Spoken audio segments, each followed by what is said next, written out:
তো আপনারা কোর্টে কেস করেছেন? হ্যাঁ, কোর্টে আজ শুনানি ছিল, সেখানে বিকাশ রঞ্জন ভট্টাচার্য আর শামীম জাভেদ সে আজ 2টোর সময় উঠেছিল কোর্টে। সেখানে যা ফয়সালা হয়েছে, যেটা মানুষের যে দুঃখ দিয়ে চোখের জল ফেলতেছে, এর দুঃখ কেউ নেবে না, ওই ভগবান ছাড়া। এরা কিন্তু কাঁদছে, দেখতে পাচ্ছ চোখের জল বেরোচ্ছে। এই যে প্রায় 17-18 দিন আমাদের কাজ বন্ধ হয়েছে। প্রথমে 8 দিন বৃষ্টি হলো, বৃষ্টির জন্য কাজ বন্ধ গেছে। তারপরে এইখানে যে 8-9 দিন বন্ধ গেল। গ্রামবাসীরা তো মনে হচ্ছে যে জাতীয় শোকের মতন একটা অবস্থা, সবাই বিমর্ষ অবস্থায়, না খাওয়া ভুলে গেছে, সবারই কারো মুখে আসেনি, সবাই মন মারায় বসে আছে। সেদিন এক ভদ্রমহিলা তো কান্না করেই দিয়েছে যে এত বড় মহাযজ্ঞ যদি এইভাবে নষ্ট হয়ে যায়। বন্ধুরা, আমি এখন রানাঘাট কামালপুর অভিযান ক্লাবের ঠিক সামনে রয়েছি। তোমরা জানো, গত 7 থেকে 8 দিন আগে আমরা একটা খবর পেয়েছিলাম যে পৃথিবীর সবথেকে বড় যে দুর্গাটা রানাঘাটের কামালপুরে তৈরি হচ্ছে, সেটার কাজ কিন্তু বন্ধ হয়ে গেছে। আর সেটার কারণ হিসেবে আমরা যেটা জানতে পেরেছি যে প্রশাসন থেকে নাকি অর্ডার এসছে এই পুজোটা বন্ধ করে দেওয়ার জন্য। 17ই সেপ্টেম্বর রানাঘাটের এই কামালপুরে যেখানে বড় দুর্গাটা নির্মাণ করা হচ্ছিল, আর সেখানেই কিন্তু প্রশাসন থেকে পুলিশ পাঠানো হয়। আর সেই পুলিশরা এসে কিন্তু মিস্ত্রিদের বলে কি পুরো কাজটা বন্ধ করে দিন। তারপর থেকে 7 থেকে 8 দিন হয়ে গেল, এই যে পৃথিবীর সবথেকে বড় দুর্গা প্রতিমা, এই কাজটা কিন্তু বন্ধ হয়ে গেছে। আর তারপরে এই রানাঘাট কামালপুরের যে পুজো উদ্যোক্তারা রয়েছে, তারা কিন্তু জেলা কোর্টে কিন্তু একটা কেস করে, আর সেই কেসের কিন্তু শুনানি ছিল মঙ্গলবার, সেটা হয়নি। তারপর আজ বুধবার অর্থাৎ 25শে সেপ্টেম্বর আজকে কেসের চূড়ান্ত শুনানি আছে। আর সেটাতে আমি একটা খুব ভালো খবর জানতে পেরেছি, আর সেটা দেখতে হলে অবশ্যই ভিডিওটা একদম স্কিপ না করে শেষ পর্যন্ত দেখতে থাকো। এখন আমি মেন মণ্ডপের সামনে যাচ্ছি, আর সেখানে গিয়ে দেখাবো কেমন কি পরিস্থিতি। এখন কিন্তু বিকেল 4টে বাজে, আমি দেরি করেই এসেছি, কারণ আজকে কেসের চূড়ান্ত শুনানি ছিল, আর সেই শুনানিটা তোমাদের সাথে শেয়ার করব দেখেই আমি এত দেরি করে আসলাম। আর রাস্তায় কিন্তু অলরেডি প্রচুর ক্রাউড হয়ে গেছে, প্রচুর লোকজন এসছে দেখতে, আর এখনও আসছে। মণ্ডপের সামনের মেন রোডে যেতেই দেখি প্রচুর মানুষ বিষণ্ণ মনে অপেক্ষা করে চলেছে যে কোর্টের চূড়ান্ত রায় কি আসবে।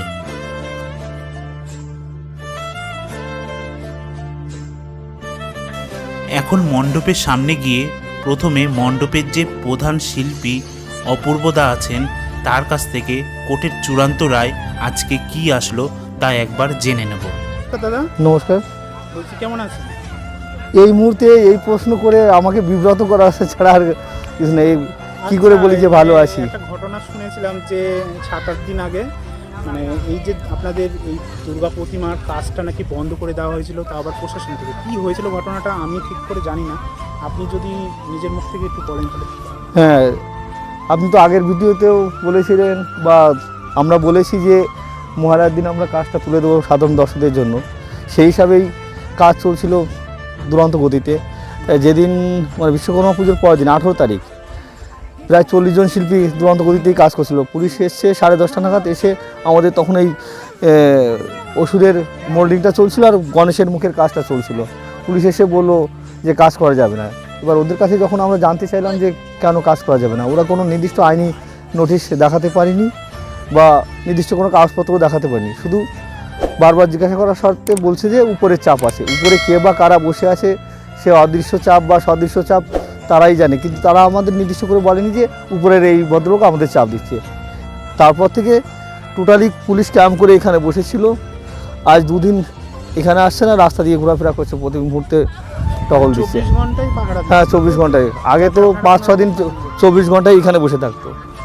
আচ্ছা, এই যে প্রশাসন থেকে যে বন্ধ করে দিয়েছে, কোনো নোটিশ তাহলে দেয় না? নোটিশ, আইনি নোটিশ কোনো কিছু দেয়নি। আপনারা কোর্টে কেস করেছেন? হ্যাঁ, কোর্টে আজ শুনানি ছিল, সেখানে বিকাশ রঞ্জন ভট্টাচার্য আর শামীম জাভেদ সে আজ 2টোর সময় উঠেছিল কোর্টে। সেখানে যা ফয়সালা হয়েছে, যেটা ডিএমকে নির্দেশ দিয়েছে সরজমিনে তদন্ত করে দেখতে, কাল 2টোর মধ্যে রিপোর্ট জমা করতে বলেছে। আবার আগামীকাল 2টোর সময় 4টের সময় এর শুনানি হবে। এই হচ্ছে আপডেট এই মুহূর্তে। একটার পর একটা ডেট দিয়েই যাচ্ছে? ডেট দিয়ে যাচ্ছে, হ্যাঁ হ্যাঁ। আমি শুনলাম নাকি কালকে থেকে নাকি আপনারা কাজ করা শুরু করে দিতে? না, কাজ এখনও শুরু করা হয়নি, এইভাবেই পড়ে রয়েছে। এখন যেহেতু আমরা আইনের পথে গিয়েছি, আইন যত সময় বা কোর্ট যত সময় না বসে তত সময় আমরা আর কাজ করছি না। না ওইদিকে সবাই বলছিল, তারপর আরো কয়েকজনকে না তুমি তো এসে দেখছো কেউ কাজ করছে, কোনো না, কেউ শ্রমিক? কাজ করছে না, বলছিল যে কালকে থেকে নাকি কাজ করতে পারবে এরকম শুনছি। হ্যাঁ, আগামীকাল যদি কোর্ট অর্ডার দিয়ে দেয়, যদি বলেছে 4টের সময় শুনানি, 4টে থেকে হয়তো 1 ঘন্টা শুনানি হলে 5টার পরে যদিও আমরা রায় পেয়ে যাই, তখনই দেখা যাচ্ছে তারপর থেকেই রাত থেকে কাজ শুরু করা যেত। সেরকম কিছু বলেনি। না এখনো কোর্ট তো সেইভাবে অর্ডার দেয়নি যে তোমরা কাজ করো। রিজুদাও বললো আমাকে, একজন ঠিক আছে, রিজুদাও বললো। এটাই আচ্ছা আপডেট এই মুহূর্তে। আচ্ছা আচ্ছা। তা এই যে এখনো যে কোর্টের যে শুনানিটা হলো না, এই যে কাজটা যে পিছিয়ে যাচ্ছে দিনের পর দিন, মানে আপনাদের বৃষ্টি হয়েছে অনেকদিন, তার জন্য হ্যাঁ, বৃষ্টির জন্য 4-5 দিন কাজ বন্ধ ছিল, তারপরে তো এই প্রশাসন না তারপরে এই যে বন্ধ 8-9 করে দিন ধরে কাজটা যে বন্ধ রয়েছে। তাই এখন যদি কালকেও যদি কোর্টের কেসটা কালও যদি আমরা কোর্টের রায় পেয়ে যাই, আপনার চেষ্টা করবো, মানে আগে তো বলা হয়েছিল যে মহালয়ার দিন তোলাবে, কিন্তু সেক্ষেত্রে হয়তো মহালয়ার দিন না হয়ে ষষ্ঠীর দিন হয়তো আমরা তুলে দিই। আর এখনও আপনার যেখানে আগে আমরা 12 থেকে 14 ঘন্টা কাজ করছিলাম, এখন হয়তো দেখা যাচ্ছে 18 ঘন্টা বা 20 ঘন্টা কাজ করতে হবে। তাহলে এখনও সম্ভব তোলার, যদি আমরা আগামীকালও। এখানে তো সেফটি সিকিউরিটি নিয়ে অনেক কিছু ব্যবস্থা। হ্যাঁ, সেফটি সিকিউরিটি তো সমস্ত তোমার আগের ভিডিওতে ডিটেলস বলা হয়েছে। এটা আপনি একটু বলে দিন। হ্যাঁ, এখানে সেফটি বা সিকিউরিটির জন্য যেহেতু দুর্গা প্রতিমায় 120 থেকে 25 ফুটের মতন হবে, আমরা পরিকল্পনা করছি যে সামনে যে বিশাল মাঠ 130 ফুট বা 35 ফুটের মধ্যে কাউকে ঢুকতে দেওয়া হবে না, ব্যারিকেড দেওয়া হবে। আর এই তো প্রধানমন্ত্রী সড়ক যোজনার রাস্তা রয়েছে, আর বাকি সব আমাদের যে ফায়ারের যে সমস্ত কিছু ব্যবস্থা রয়েছে। আবার এই গ্রামে অনেক কক ডাক্তার আছে, সে ক্যাম্প ডাক্তারি ক্যাম্পেরও ব্যবস্থা। রাস্তার পাশে ডাক্তার। হ্যাঁ, সমস্ত। আর এইখানে মানে জমিটা কতটা আছে? জমিতেও প্রায় 50 থেকে 60 বিঘার মতন জমি রয়েছে এখানে। কোনো রকম অসুবিধা না, কোনো রকম অসুবিধা হওয়ার কোনো কথাই নয়। মেন যে মানে হ্যাঁ, আমরা গত পরশুদিন খবর দেখেছিলাম যে মানে আমাদের মাননীয় যে সিএম একটা মানে বক্তৃতা দিচ্ছেন যে এখানে যে স্ট্যাম্প হয়ে যেতে পারে, মানে না গত 2 দিন নয়, উনি 2 মাস আগেই এই বক্তব্যটা রেখেছেন যে এখানে হয়তো ভিড়ে পদপৃষ্ঠ হয়ে মারা যেতে পারে, বা এই যে জায়গার কথা বলেছিলেন। আবার 2-3 দিন আগে বিভিন্ন পত্রপত্রিকায় বেরিয়েছে যে এখানে ল অ্যান্ড অর্ডার মানে বিশৃঙ্খলা সৃষ্টি করতে পারে, বা এই অজুহাত দেখিয়ে কাজ বন্ধ করেছে। এইটা মানে পেপারে কোনো কিছুই দেখছি না, মানে না। ভালো। হ্যাঁ, এখানে 50-60 বিঘার মতন জমি, প্রধানমন্ত্রী গ্রামীণ সড়ক যোজনার রাস্তা, আবার দেখাচ্ছে যে রাস্তার চারপাশে যে পাঁচিল দেওয়া আছে তাও নয়। তারপর আবার 500 জন নাকি ভলেন্টিয়ার। হ্যাঁ, 500 আশেপাশে যে প্রায় 15 থেকে 20টা ক্লাব সমস্ত সদস্যদের সঙ্গে যোগাযোগ করা হয়েছে, তারা ভলেন্টিয়ার্স থাকবে এরকমও ব্যবস্থা করা হয়েছে সেখানে। অসুস্থ হয়ে গেলে তাহলে হ্যাঁ, ক্যাম্প। হ্যাঁ তাহলে এত কিছু যে সুযোগ সুবিধা আপনারা করছেন, তারপরেও হলো সুব্যবস্থা করার পরেও এই যে এরকম ধরনের একটা যে আপনাদের হেনস্থা করা হচ্ছে এক প্রকার, এটা বলবো। আর এই যে মাননীয় সিএম বলেছিল যে 3টে পুজোর ক্ষেত্রে বলেছিল যে সিকিউরিটি এই গাইড। হ্যাঁ, বাকি সবগুলোই তো হচ্ছে, কেন তাহলে বাকি সবগুলো যদি হয় তাহলে আমাদেরটা অসুবিধা কোথায়? সেটাই তো। আর বলছিল যে এটা নাকি অনেক বড় হচ্ছে, এর জন্যই নাকি মেন সমস্যাটা। তাই এর থেকেও বড় তো আমাদের। হ্যাঁ, এ থেকে কল্যাণী 175 ফুট প্যান্ডেল হচ্ছে, আর আমাদেরটা 125 ফুট। তাহলে সেখানে যদি 175-এ অনুমতি পেতে পারে, তাহলে আমাদের 100। আবার সোদপুরেও তো 100 ফুটের দুর্গা হ্যাঁ হচ্ছে, তাহলে সেইখানে তো এরকম কোনো সিকিউরিটি বা এরকম কোনো গাইডলাইন সেখানে পাস পেয়ে গেছে, সেখানে কাজ চলছে পুরোদমে। জানি না আমাদের এখানে এরকম হচ্ছে কেন, সেটা এটা তো উপরওয়ালাই জানে। পুলিশ যেমন বলছে যে উপরে চাপ রয়েছে, সে উপরে কে বা কারা বসে রয়েছে সে উপরওয়ালাই জানে। আমরা কি বলবো, তারা যেভাবে বলছে আমরা আইনের বিরুদ্ধে গিয়ে কোনো কাজ করছি না। তাহলে এখনো কোনো রকম সেরকম। হ্যাঁ, এখন কোর্ট যেটার অর্ডার দেবে সেই অনুযায়ী, যদি কাল অর্ডার দেয় যে হ্যাঁ আপনারা কাজ করুন, আপনারা পুজো করুন, সেই হিসাবে কাজ চালু হবে, পুজো করার চেষ্টা করা হবে, বা আপ্রাণ চেষ্টা করা হবে সাধারণ জনগণের জন্য মাকে দাঁড় করানোর। আর আপনাদের এই যে কাজ কতটা কমপ্লিট হয়েছে? আমাদের 90% কাজ কমপ্লিট হয়ে গেছে, এখন শুধু কালার বাকি। কালার আর স্ট্রাকচারটা দেখা যাচ্ছে হাফ, মানে 70 ফুটের মতন হয়েছে, এখনও প্রায় 50 থেকে 60 ফুটের মতন হবে। এই স্ট্রাকচারটাই এখন বাকি আছে। আর এই যে মা দুর্গার যে স্ট্রাকচারটা এটা পুরো কমপ্লিট হয়েছে, তারপর লক্ষ্মী সরস্বতী। হ্যাঁ, লক্ষ্মী সরস্বতী হয়ে গেছে, একটু বাকি আছে। গণেশটার হাফ হয়ে গেছে, শুধু মুখের অপসার। প্রতিমা এটার উপর আবার রং হবে না এরকম? হ্যাঁ, এটা কালার হবে। এই মানে দেখাচ্ছে, দেখো 6 মাস ধরে অনেক শিল্পী মিলে এই কাজটা করছে। যেমন মা তার সন্তানকে লালন পালন করে বড় করে তোলে, আমরাও তো প্রত্যেকটা শিল্পী তার সেই সৃষ্টিকে সন্তানের মতন করেই সৃষ্টি করে বা বড় করে তোলে। এই যে সমাজ জুড়ে কাজ করছি, এই কাজ করে এখন যদি শেষ মুহূর্তে কাজ বন্ধ করে দেয় তখন তো একটা বেদনাদায়ক অবস্থা। শিল্পী তার সৃষ্টিকে তো প্রকাশ্যে এনে সাধারণ দর্শকদের যদি না দেখাতে পারে বা কারণ শিল্পীর যে সৃষ্টিকর্ম তার দর্শক সর্বস্ব বিচারক, তারাই শিল্পীকে শিরোপা দেবে না নামিয়ে দেবে, সেটা যদি সেই জায়গাটাই যদি নষ্ট হয়ে যায় তখন তো একটা বেদনা জায়গা তৈরি হয়ে যায়। আপনাদের এই যে এত কিছু করেছেন, মানে এত বড় একটা মাতৃ প্রতিমা, আরও অন্যান্য ঠাকুরগুলো হচ্ছে, প্যান্ডেল হচ্ছে, আরও অন্যান্য যে ব্যবস্থাগুলো করেছে, তার মানে এতে তো প্রচুর টাকা খরচা হয়েছে। হ্যাঁ, সে তো টাকাগুলো মানে এখানে সাধারণ গ্রামের জনগণ খেটে খাওয়া মানুষের টাকা, এখানে কোনো স্পন্সর আসেনি এখন অবধি। তাও প্রায় কত টাকা খরচা হয়েছে? সে 50 থেকে 60 লাখ টাকা আনুমানিক খরচ হয়েই গেছে এই মুহূর্তে। আর পুজো শেষ করতে তো আরও কত যাবে এখনও সেইভাবে বলা যাচ্ছে না। গ্রামবাসীদের মনে তো খুব একটা গ্রামবাসীরা তো মনে হচ্ছে যে জাতীয় শোকের মতন একটা অবস্থা, সবাই বিমর্ষ অবস্থায়, না খাওয়া ভুলে গেছে, সবারই কারো মুখে আসেনি, সবাই মন মরায় বসে আছে। এইটা আমাদের প্রত্যেকটা বাঙালি তথা পশ্চিমবঙ্গ এবং পশ্চিমবঙ্গে যে যেখান থেকে আসে সেদিন এক ভদ্রমহিলা তো কান্না করেই দিয়েছে যে এত বড় মহাযজ্ঞ যদি এইভাবে নষ্ট হয়ে যায় বা শেষ মানে কাজটা করতে না যায়, তারা সে সাধারণ দর্শক এসে শুনে কান্না করছে। আবেগটা কোথায় গিয়ে দেয়? বাঙালির শ্রেষ্ঠ উৎসব দুর্গা, সেই দুর্গা বিশ্বের সবথেকে বড় দুর্গা তৈরি হয়েছে, সবাই আগে থেকে প্ল্যান প্রোগ্রাম করে রেখেছে যে আসবে, সেইখানে যদি আগ মুহূর্তে মানে পুজোর আগ মুহূর্তে বন্ধ হয়ে যায় তখন তো সাধারণ মানে শুধু এখানে নয় সমগ্র বাঙালি সত্তা একটা আঘাত আনা হচ্ছে। এ আর কি বলবো নতুন করে, ঠিক আছে? শুধু আর এইটা এমনভাবে ভাইরাল হয়েছে, বিদেশ থেকেও লোক করছে, প্ল্যান প্রোগ্রাম করছে যে ওরা আসবে দেখতে। নিউজ শুনছিলাম, এটা বলা উচিত নাকি আমি ঠিক বলতে পারছি না, তবুও বলছি। এই যে আপনাদের যে এই পুজোটা বন্ধ হয়ে যাওয়ার পিছনে আমি শুনছিলাম এই যে কল্যাণের দিকে যেহেতু অনেক বড় বড় পুজোগুলো হয়, এবার ওই পুজোগুলো এবার কিন্তু সেরকম আগের মতো জাঁকজমক নেই, আর এটা খুব পরিমাণে ভাইরাল হয়েছে আর খুব লোককে আকর্ষণ করেছে। এবার লোককে যদি আকর্ষণ করে সেটা তো লোকের ব্যাপার, সেটা তো আমরা দায়িত্ব নিতে পারি না। আমরা কি দায়িত্ব যে আমরা কি লোকদের বলছি আপনারা আমাদের পুজোই দেখতে আসুন, কল্যাণীতে যান না বা কলকাতায় যান না, এটা তো আমাদের দায়িত্ব নয়। সেটা তো সাধারণ দর্শক বুঝবে যে আমরা কোন দিকে যাব, কোথায় যাব। না মানে কেউ কি চাপ সৃষ্টি করেছে মানে কলকাতার দিক থেকে? এইটা আমাদের কাছে এখনো জানা নেই বা কেউ এইভাবে, আমরা তো কোনো প্রতিযোগিতায় নামিনি, আমরা আমাদের মতন কাজ করছি, তারা তাদের মতন কাজ করছে। এবার কোথায় কীভাবে ভাইরাল হবে, কোথায় জনগণ দেখতে যাবে সেটা তো জনগণের উপরেই ছেড়ে দেওয়াই ভালো। আচ্ছা আচ্ছা, ধন্যবাদ। তুমি কোথা থেকে এসছো? আমি কামালপুরতে আইছি। কামালপুর, হ্যাঁ। তোমাদের বাড়ি এখানে রাজপুরে? দূরে চুলাপুরের পাড়া। তো আজকে তাকে তুমি তো শুনতে পেলে যে আপাতত যে আমাদের হ্যাঁ। সবথেকে যে বড় যে মা দুর্গা সেই হ্যাঁ। কাজটা আপাতত বন্ধ আছে। হ্যাঁ, এবার তাই।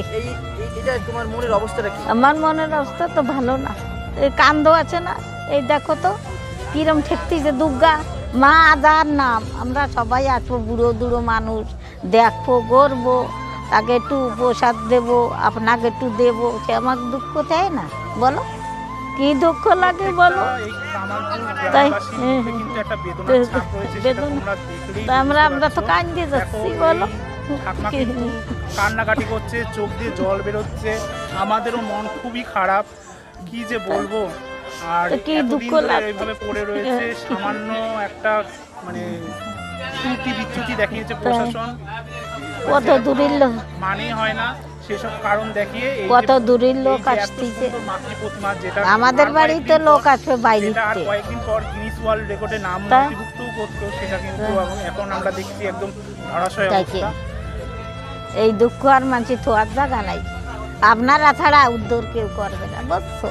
সত্যি আমরা শুনেছিলাম যে এই যে পৃথিবীর সবথেকে বড় দুর্গা প্রতিমা এটার তো হাইট থাকছে 125 ফুট।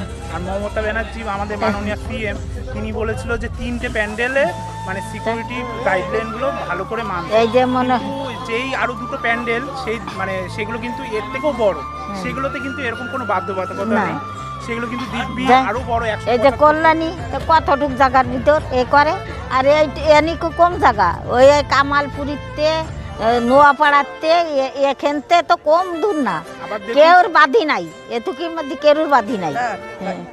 এটা শোনো একটা কথা, ভগবানের কাছে একটু তাই? বিশ্বাস রাখো, আশা তাই? করা যাচ্ছে রায়টা আমাদের তোমাকে পক্ষে 10 জনের রিচি যদি হয় পক্ষে তাহলে হয়ে আসবে। যাক। তোমার এই চোখের জল যেন কালকে সাকসেস হয়, যেন হ্যাঁ। সার্থক হয়, হ্যাঁ। হ্যাঁ সেটাই আমরা কামনা করি, হ্যাঁ। যে আমরা জানি সবাই মিলে হাতে হাত তোমরা রেখে, পেটের কাঁধে ছেলে কাঁধ তো, রেখে, পেটের ছেলের মতন হাতে তো। হাত রেখে কাঁধে তাই? কাঁধ রেখে আমরা এখানে পুজো দেখতে হ্যাঁ। আসতে পারি, ঠাকুর দেখতে আসতে পারি, তাই? হ্যাঁ। আর এইটুকুই, হ্যাঁ। আর ওই যে সোদপুরে আমরা শুনেছি ওইটাও নাকি একটা বড় দুর্গা হচ্ছে 100 ফুটের উপরে, হ্যাঁ। সেটা কিন্তু এরকম কোনো বাধ্যবাধকতা তাই? নেই যে সেটা কিন্তু দিব্যি অনেকটা কাজ কমপ্লিট হয়ে গেছে, এটার থেকেও বেশি কাজ কমপ্লিট হয়ে গেছে, তাই? কিন্তু এইটা নিয়েই যত মানুষের আক্রোশ। মানুষের যে দুঃখ দিয়ে চোখের জল ফেলতেছে, এর দুঃখ কেউ নেবে না, ওই ভগবান ছাড়া কেউ দেখতে নেবে না। পাচ্ছ তাই এই কি? দিদিরা তাই? কিন্তু কাঁদছে, দেখতে তাই? পাচ্ছ চোখের জল বেরোচ্ছে, প্রত্যেকটা গ্রামবাসীর মুখে কিন্তু একটা বেদনার ছাপ, আমাদের কারো মনে খুব মানে ভালো নেই, তাই? কি যে বলবো, কবে যে মানে আশা করি খুব তাড়াতাড়ি আমরা একটা সঠিক রায় পাবো, দেখা যাক কি হয়। দেখতে পাচ্ছ গ্রামবাসীর প্রত্যেকে মানে প্রায় চলে এসেছে, এখানে পুরো ভিড় জমে যাচ্ছে, তাই? সবার মা- মুখে একটা মানে বেদনার ছাপ রয়েছে। সকলের করবে এ ঠিক কি আছে, ঠিক আছে, হ্যাঁ। আশা করা যাচ্ছে কাল হবে, এগুলো হবে, আশা করা যাচ্ছে হবে, ঠিক আছে। তো লোকজন এসছে, মানে গ্রামের থেকে যে শুধু লোক এসছে তা না, আশেপাশের গ্রাম, তারপর অনেক দূর দূর থেকেও কিন্তু প্রচুর লোক এসছে, দেখতে পাচ্ছ এখনও কিন্তু পুজো অনেক দিন বাকি। দেখো ইতিমধ্যেই কত লোক চলে এসছে, সবাই সেলফি নিচ্ছে, এই দেখো পুরো মাঠ জুড়ে কত লোক। বিগত প্রায় 6-7 মাস যাবৎ বহু অর্থ ব্যয় এবং প্রচুর মানুষের অক্লান্ত পরিশ্রমে তিল তিল করে গড়ে উঠেছিল একটি সুন্দর ভাস্কর্যমণ্ডিত পশ্চিমবঙ্গের নদিয়া জেলার রানাঘাট শহরের অন্তর্গত কামালপুর নামের ছোট্ট একটি গ্রামের পৃথিবীর মধ্যে সর্বোচ্চ দুর্গা প্রতিমা। আর এই প্রতিমার প্রায় 90% কাজ কমপ্লিট হয়ে গেছিল, আর এটি এই বছর 2024 সালে গিনিস বুক অফ ওয়ার্ল্ড রেকর্ডে নাম নথিভুক্ত করতে চলেছিল। কোনো সন্দেহজনক অজ্ঞাত কারণে প্রশাসন থেকে কিছু প্রশাসনিক অযৌক্তিক কারণ দেখিয়ে প্রশাসনের তরফ থেকে পুজোটি বন্ধ করে দেওয়ার একটি আপ্রাণ প্রচেষ্টা করা হয়। পুজো উদ্যোক্তারা, গ্রামবাসী ও অন্যান্য ওয়াকিবহাল মহল মনে করছেন যে এই পুজোটি কোনো এক ঘৃণ্য ষড়যন্ত্রের ও চক্রান্তের শিকার হয়েছে। এর প্রতিকার এবং প্রতিবাদের জন্য এই পুজো উদ্যোক্তারা মহামান্য হাইকোর্টের দ্বারস্থ হয়েছেন ন্যায় বিচার পাওয়ার জন্য। বাঙালিদের বৃহৎ এবং শ্রেষ্ঠ উৎসব হল দুর্গোৎসব। এই উৎসব বাঙালিকে শুধুমাত্র যে আনন্দ দেয় তাই নয়, এর সাথে আর্থসামাজিকভাবে সমাজের প্রতিটি বর্গের মানুষ নানাভাবে উপকৃত হয়ে থাকে। যেমন কুমোর থেকে মৃৎশিল্পী, কর্মকার থেকে স্বর্ণকার, মুদিখানা ব্যবসাদার থেকে শুরু করে দশকর্মা দোকানদার, তাঁতি থেকে বস্ত্র বিক্রেতা, প্যান্ডেল নির্মাতা থেকে শুরু করে লাইট ডেকোরেটর, চাষি থেকে গাড়ি চালক, সোশ্যাল মিডিয়া থেকে শুরু করে বিভিন্ন নিউজ চ্যানেল, এই রকম সমাজের সর্বোচ্চ স্তরের বিভিন্ন উপায়ে মানুষ উপকৃত হয়ে থাকে। তাই বলবো, পৃথিবীর এই সবথেকে বড় দুর্গা প্রতিমার সাথে প্রত্যেকটি বাঙালিদের তথা ভারতবর্ষের প্রত্যেকটি মানুষের ভীষণ গর্বের এবং একটি ভীষণ ইমোশান জড়িয়ে আছে। আমি তাই প্রশাসনের কাছে একটাই অনুরোধ করব, এই পুজোটাই যেন তারা কোনো রকম সমস্যা প্রদান না করেন, পুজোটি যেন একদম সুষ্ঠুভাবে হয়ে থাকে। কোর্টের চূড়ান্ত একটি রায় 26শে সেপ্টেম্বর বিকেল 4টের সময় বেরোনোর কথা আছে। তাই কোর্টের সেই রায়ের আপডেট পেতে আমার এই ভিডিওটিকে লাইক, কমেন্ট, শেয়ার করে দেবেন, আর আমার এই চ্যানেলটিকে সাবস্ক্রাইব করে পাশে থাকবেন, যাতে আপনারা সেই ভিডিওটিও আপনারা সবার আগে আমার চ্যানেলের মাধ্যমে পেয়ে থাকবেন।